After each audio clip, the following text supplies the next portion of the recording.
एकटा शब्दांश सुनाबा जा रहल छी।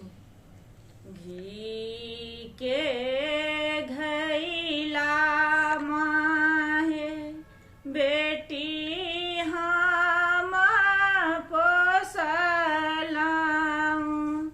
बेटी हम पोसलहुँ, बेटा जका के लिए दुलार, बेटा जका के लिए दुलार।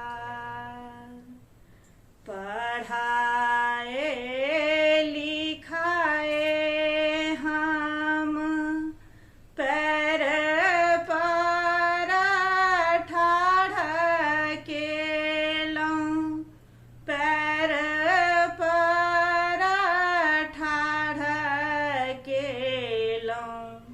आब बेटी भेली सियान, आब बेटी भेली सियान।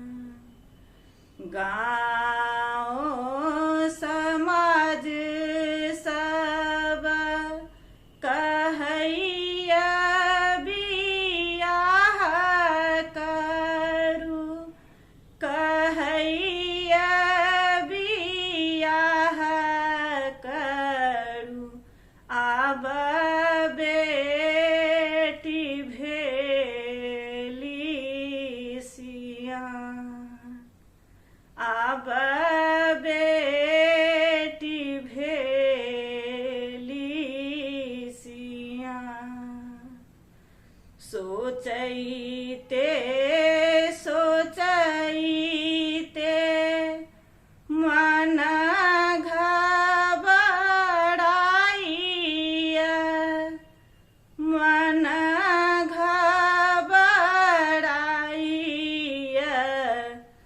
कोना हम करब विवाह, अहीं सब दियौ ने बताई। देखैते देखैते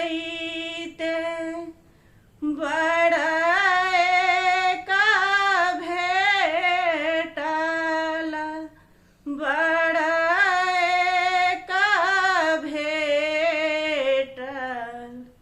करैया दहेज केर बात, कोना हम करब विवाह। आब बेटी रहती कुमार, विधाता के लिखल बड़ा का भेटल, बड़ा का भेटल। जोड़ी बिजोर बर भेल, माए मनोरथ पूरा केलनि देवा, पूरा केलनि देवा। आब बेटी सासुर जाय, जाऊ जाऊ गे बेटी, माए बाप भेटतौ, माए बाप भेटतौ। ओकरे जाका करीतौ दुलार, ओकरे जाका करी तू दुला। कड़ी